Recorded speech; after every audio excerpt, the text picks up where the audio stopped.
Тем временем Минтранс разработал нормы труда и отдыха для водителей грузовиков и автобусов. Ведомство предлагает ограничить время управления автомобилями до 9 часов в сутки. При этом водителям также будет необходимо отдыхать каждые 4,5 часа по 45 минут. Поясняется, что водители должны отдыхать не менее 11 часов в сутки, а суммарное время управления машиной в неделю не должно превышать 56 часов в неделю. Режим труда и отдыха будет фиксироваться с помощью тахографов. Приборы станут обязательными к установке с 1 ноября этого года. При этом аппараты должны быть на всех грузовиках массой более 3,5 тонн и автобусах.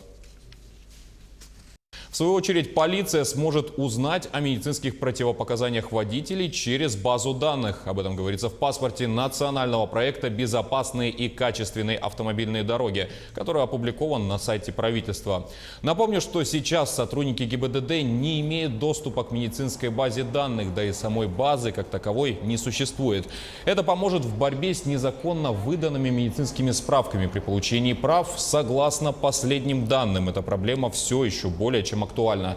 В своем послании Федеральному собранию президент особо подчеркнул, что результаты национальных проектов, цитата, должны быть видны в каждом субъекте федерации, в каждом муниципалитете.